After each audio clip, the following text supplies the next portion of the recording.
자, 요즘 우리가 대선 때문에 그 뉴스를 보면은 이 모든 것들이 대선 후보들에게 집중이 되어 있습니다. 그들의 일거수일투족이 모두 다 그런 뉴스거리입니다. 그들이 주로 이제 집중하는 대상은 누구냐면 20대, 30대입니다. 겉으로는 그들이 우리나라의 미래이기 때문이라고 말을 하고 있지만 속으로는 그들의 표심이 결국에는 대통령의 당락을 결정하기 때문에 그렇습니다. 그래서 그 후보들은 여러 가지 청년 정책들을 내놓고 있지만 청년들은 되게 시큰둥하기만 합니다. 요즘 청년들은 최악의 실업으로 인해서 정말 어려운 시절을 보내고 있습니다. 평생 일해도 또 집 한 채 살 수 있을까 걱정하고 있습니다. 또한 기후위기가 현실이 되어서 온갖 재난재해에 노출되어 있습니다. 또 그것뿐이겠습니까? 코로나에서 언제 해방될지 모르고 또 코로나보다 더 강한 전염병이 언제 올지 모르는 그런 세상 속에 우리는 살아가고 있습니다.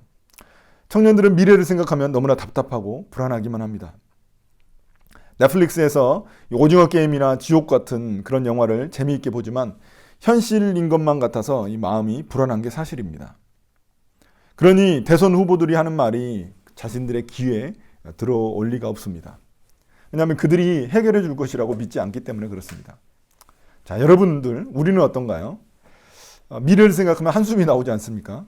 과연 우리의 미래는 어떻게 되는 것일까요? 우리는 그 불안한 미래를 위해 무엇을 해야 할까요? 과연 누가 우리의 구원자가 될 수 있을까요? 자, 오늘 말씀에서 만나는 이스라엘의 현재 상황은 지금 우리의 상황만큼이나 매우 어둡기만 합니다. 이스라엘은 블레셋이라는 나라에 40년 동안 압제를 받고 있었습니다. 사사들 이야기 중에서 가장 긴 기간 동안 압제를 받고 있는 겁니다. 그만큼 이스라엘이 깊은 그런 타락의 구렁텅이에 빠졌다는 의미입니다.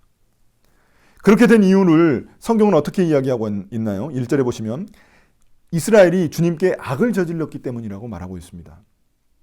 여기서 사사기에서 악이라는 것은 그 앞에 정관사가 붙습니다.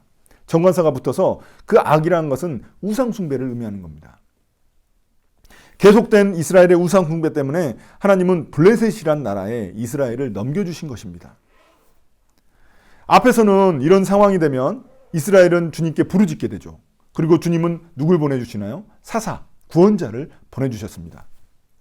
그런데 놀랍게도 여기서 그 패턴이 깨져버립니다.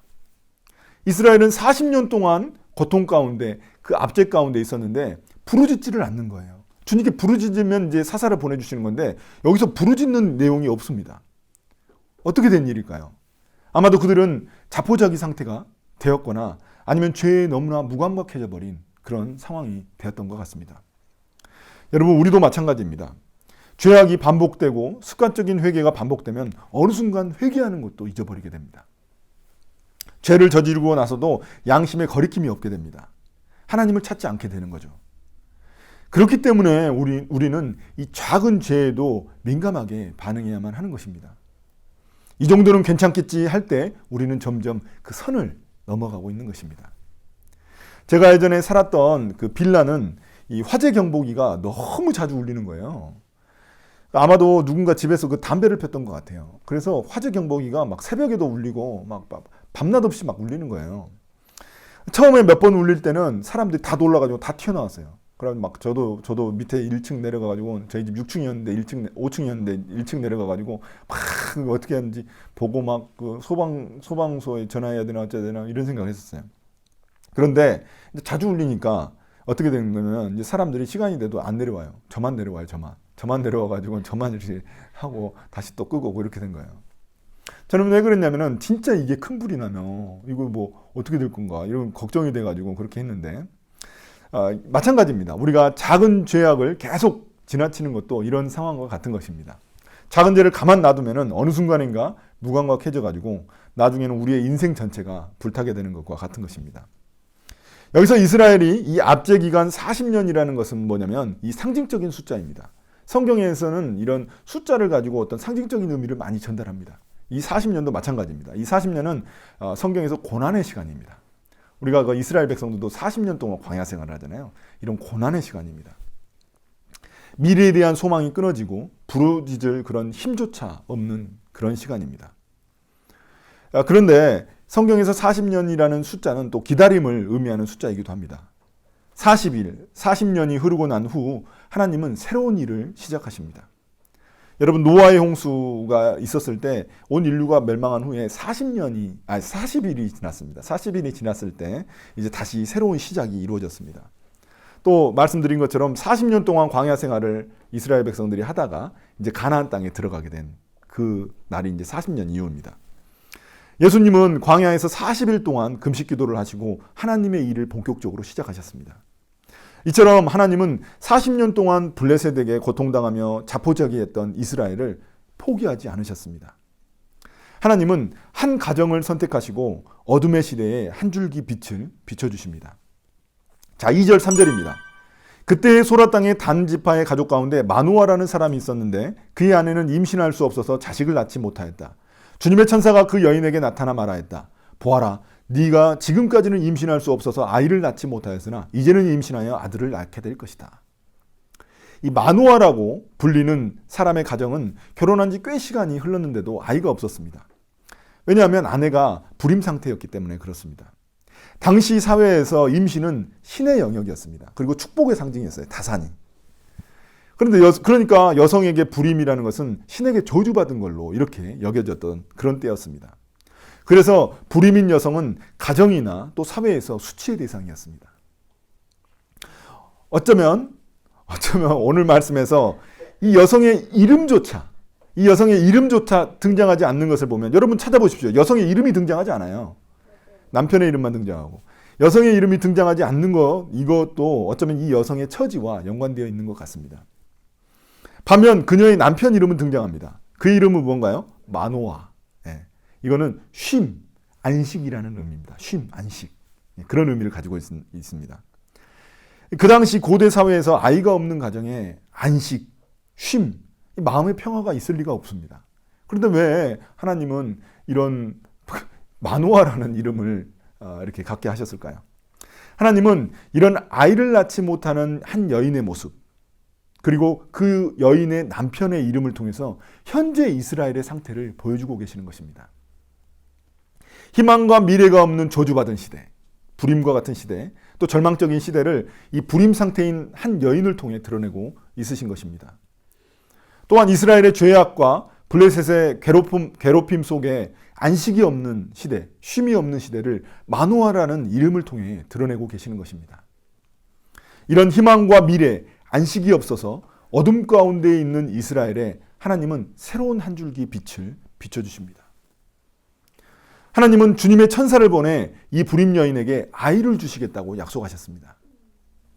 인간의 힘으로는 할 수 없는 일을 하나님이 지금 하시겠다는 것입니다. 그 이유는 태어날 아이를 통해 이스라엘을 구원하시기 위해서입니다. 그 태어날 아이가 누군가요? 바로 삼소나이트가 그 삼손에서 나온 거죠. 샘소나이트가 그 삼손입니다. 삼손. 자, 그는 과연 이스라엘의 진정한 구원자가 될 수 있을까요? 처음에 제가 말한 대로 대통령 후보들은 이 미래가 불안하고 두려운 청년들에게 자신들이 구원자가 되겠다고 이야기를 합니다. 그러나 그들은 절대로 구원자가 될 수 없습니다. 왜냐하면 그들이 전염병을 막을 수 있을까요? 또 아니면 그들이 기후 위기를 막을 수 있을까요? 여러분, 단적인 예로 코로나를 한번 보시면 코로나가 사라질 듯 했지만 또다시 오미크론이라는 지금 그 헬라어가 다 나오게 생겼어요. 오미크론이라는 그런 변이가 또 등장했습니다. 또 변이는 주로 어디서 생기냐면은 아프리카나 중남미나 인도 이런 나라에서 생깁니다. 어떤 나라들인가요? 못 사는 나라들입니다. 주로. 왜냐하면 잘 사는 나라들이 자신들 창고에는 백신을 몽땅 쌓아놓고 가난한 나라에 풀어주지 않기 때문에 그렇습니다. 가난한 나라들이 많이 살 수 없고 그거를 하지 못하는 거예요. 그렇다 보니까 가난한 나라에서 계속 변이가 발생하는 겁니다. 자, 이처럼 인간의 이기심은 세상이 바뀐다고 해서 결코 변하지 않습니다. 과연 누가 우리의 구원자가 될 수 있을까요? 한편 주님의 천사는 아이를 낳게 될 마노아의 아내에게 몇 가지 하지 말아야 될 금기사항들을 알려줍니다. 자, 4절 5절입니다. 그러므로 이제부터 조심하여 포도주나 독한 술을 마시지 말아라. 부정한 것은 어떤 것도 먹어서는 안 된다. 네가 임신하여 아들을 낳을 것인데 그 아이의 머리에 면도칼을 대어서는 안 된다. 그 아이는 모태에서부터 이미 하나님께 바쳐진 나실 사람이기 때문이다. 그가 바로 그가 블레셋 사람의 손에서 이스라엘을 구하는 일을 시작할 것이다. 술 마시지 말고 성경에서 그 말은 부정한 음식 먹지 말라는 거. 이게 바로 여인에게 한 말입니다. 특별한 아이가 뱃속에 있으니까 태교에 각별히 신경 쓰라는 그런 의미입니다. 그리고 태어날 아이에는 어떻게 하라고 했습니까? 머리카락을 자르지 말라고 했습니다. 그 이유는 그가 엄마 뱃속에서부터 나실 사람, 이게 나실인이라고 하는 거거든요. 나실인이기 때문에 그렇습니다. 여러분, 이 나실 사람이라는 이 용어는 뭐냐면, 나실인이라는 것은 뭐냐면 하나님의 특별한 일을 하기 위해서 일정 기간 동안 자신을 거룩하게 지키는 그런 사람을 의미하는 겁니다. 하나님께 헌신된 그 일정 기간, 내가 하나님께 헌신해서 거룩한 모습을 지키면서 살아가겠습니다 하는 그런 사람을 나실인이라고 하는 겁니다. 자, 나실인이 해야 될 일은 이 민수기 6장에 보면 나와 있습니다. 거기 보면 뭐라고 나왔냐면, 나실인은 술 마시면 안 되고, 또 부정한 것, 뭐 시체 같은 거 그런 거 가까이 하면 안 되고, 또 머리 깎으면 안 됩니다. 그 나실인이 바로 태어날 아이 삼손이라는 겁니다. 보통 나실인은 자기가 직접 하나님께 약속하는 겁니다. 하나님, 제가 하나님의 일을 특별히 이 일을 하기 위해서 제가 이 기간 동안은 이렇게 술 마시지 않고 또 부정한 것 가까이 하지 않고 머리를 깎지 않겠습니다. 이렇게 자기가 약속을 하는 거거든요. 근데 지금 삼손은 좀 다르죠. 태어날 때부터 하나님이 그냥 너는 나실인 이렇게 찍으신 거예요. 태어날 때부터. 그러니까 그의 신분과 사명을 하나님이 태어나기 전부터, 뱃속에 있을 때부터 이렇게 딱 정해놓으신 겁니다. 자, 그럼 왜 하필 사사 삼손만 이렇게 나실인으로 정한 걸까요? 뭐 그 전에 많았잖아요, 사사들이. 근데 삼손만 이렇게 딱 정하셨단 말이에요. 그 이유가 뭘까요? 왜냐하면 삼손은 하나님의 아픈 손가락, 이스라엘을 상징하는 겁니다. 삼손은. 여러분도 삼손 이야기 잘 아시겠지만 삼손이 정상이 아니잖아요. 그렇잖아요. 나실인인데 그 나실인 지켜야 될 세 가지 제가 말씀드렸잖아요. 그거 하나도 안 지킵니다. 삼손은. 그 머리카락 좀 지키다가 나중에는 못 지키잖아요. 괜히 자기 힘자랑하죠. 힘쓰다는 거 자기 개인적인 복수하는 데 쓰고 막 힘자랑하고 시체 가까이 하고, 또 여자 좋아하는 남봉꾼에 나중에는 여자한테 속아가지고 머리카락 잘려가지고 아주 비참한 모습으로 죽임을 당하게 되잖아요. 오페라도 있잖아요. 삼손과 드릴라.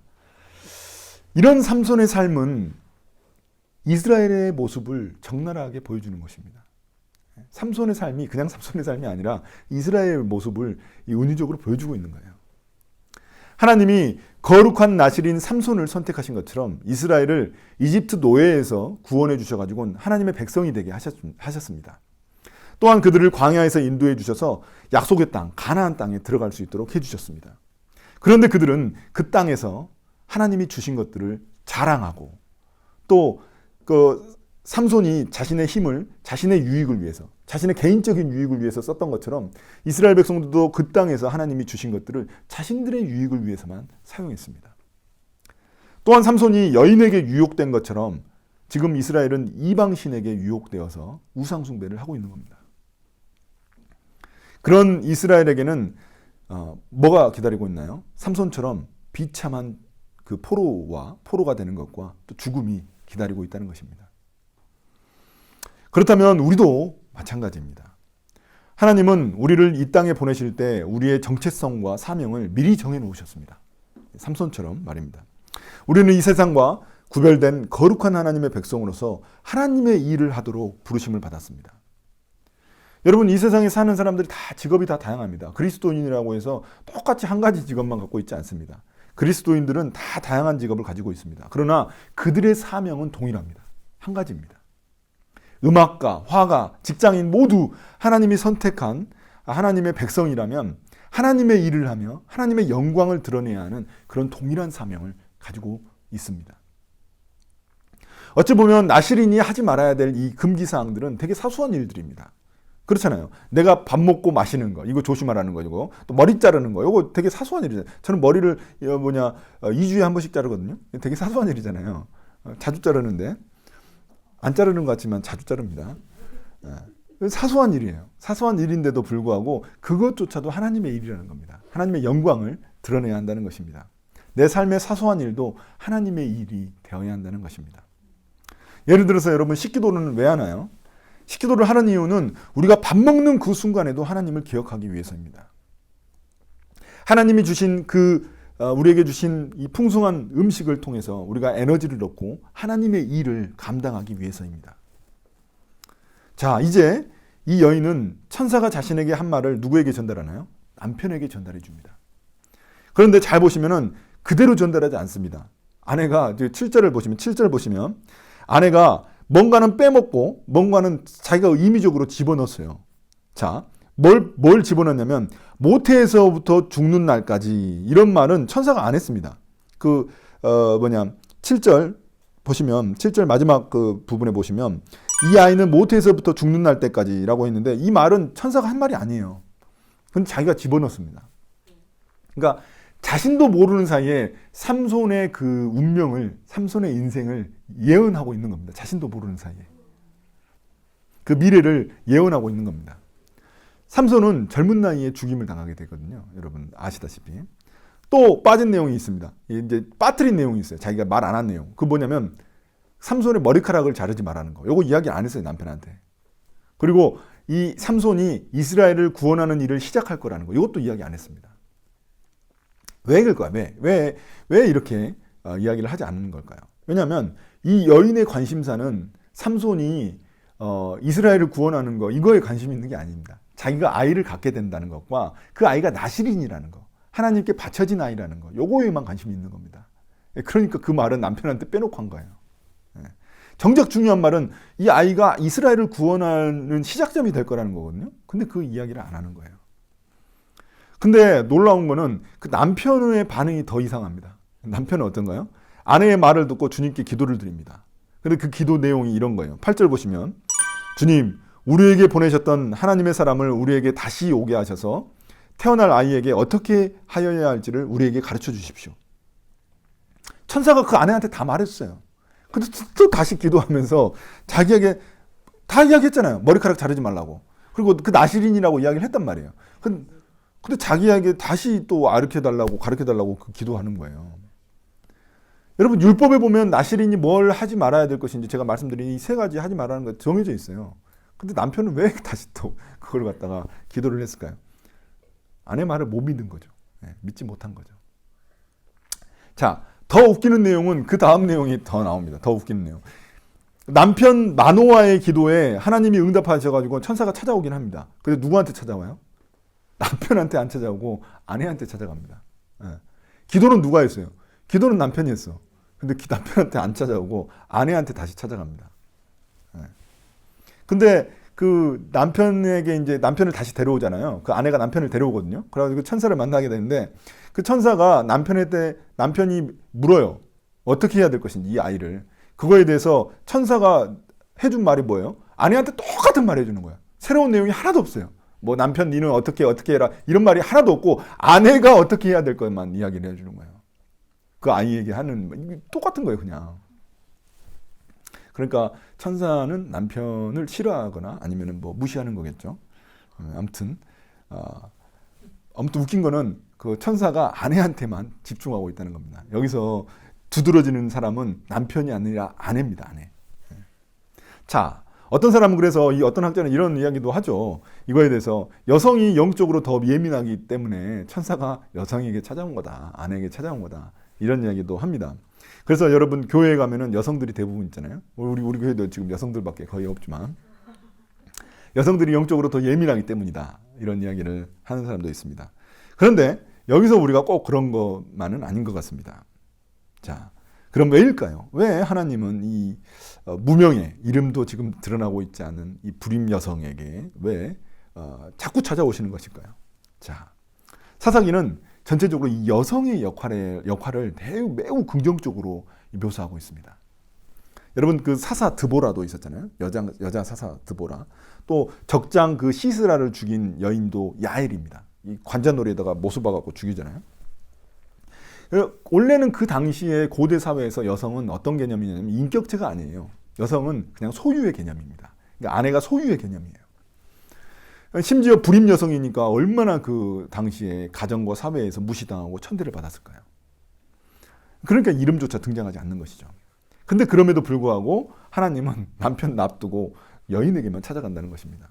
그만큼 여성에게 매우 우호적입니다. 성경이 그래요, 성경이.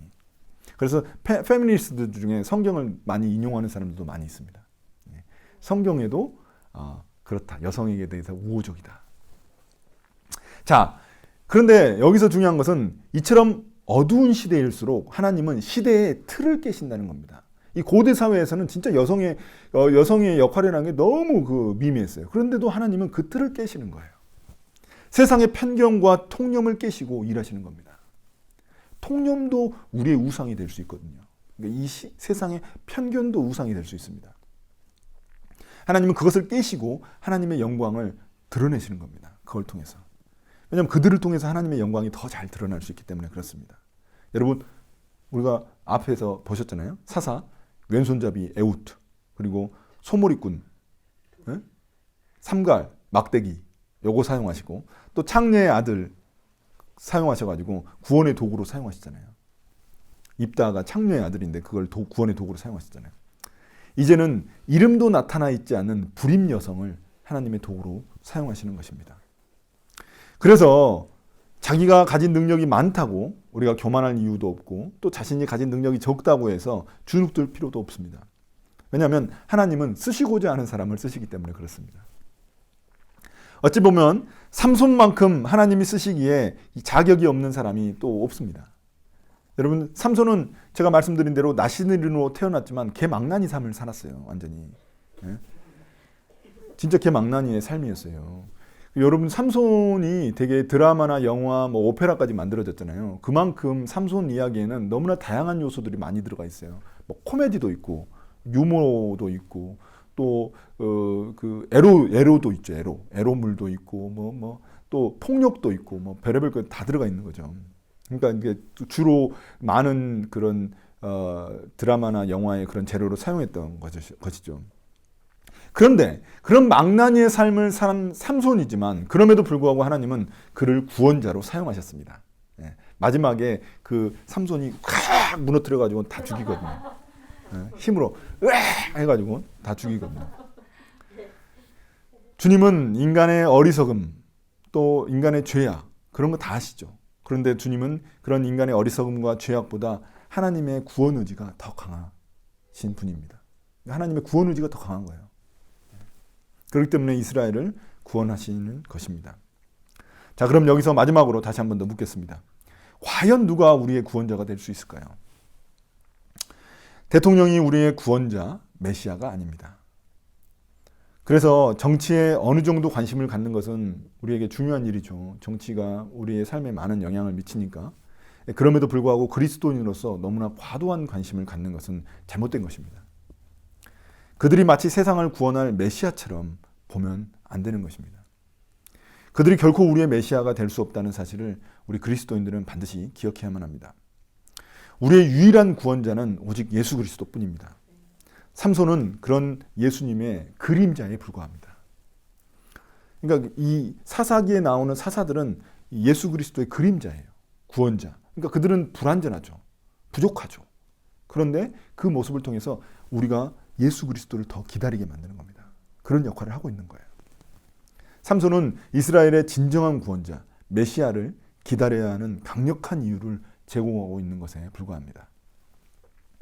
여러분, 코로나를 겪으면서 사람들은 미래를 더욱더 두려워하고 있습니다. 그런데 여러 가지 세상의 지표들을 봐도 우리의 미래가 결코 밝지 못하다는 그런 사인을 계속해서 주고 있습니다. 그러나 지금 오늘 말씀에서 하나님은 이 이름 없는 불임 여성에게 찾아와 기적을 베풀어 주십니다. 그분이 바로 우리의 하나님 주님이십니다.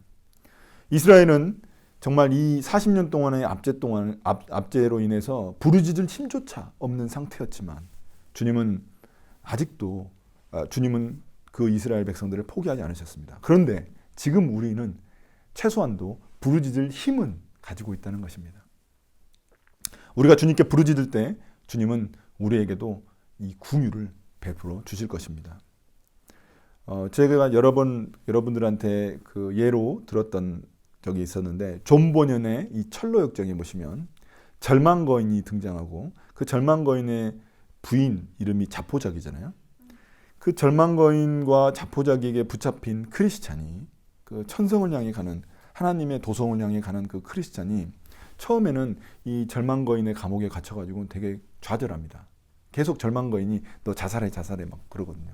그걸 죽으라고 막 그러거든요. 근데 이 크리스찬이 갑자기 기억나는 게 하나 있었어요. 그 자기의 품속에 그 전에 누가 줬던 그 열쇠가 있었어요. 그 열쇠가 있었다는 사실을 기억하고 그 열쇠를 꺼내가지고 그 감옥에서 탈출하게 됩니다. 그 열쇠의 이름이 뭐냐면 약속이라는 열쇠입니다. 약속. 하나님의 약속. 저는 그렇게 생각합니다. 이 절망과 안식이 없는 감옥 같은 시대에 주님은 우리의 삶을 풀어내실 그 열쇠를, 그 주님이 우리의 그 열쇠가 되십니다. 저는 우리 닭가뻐 식구들도 가슴속에 하나님의 약속이라는 열쇠를 품고 세상에 나아가시기를 예수님의 이름으로 축복합니다. 아멘.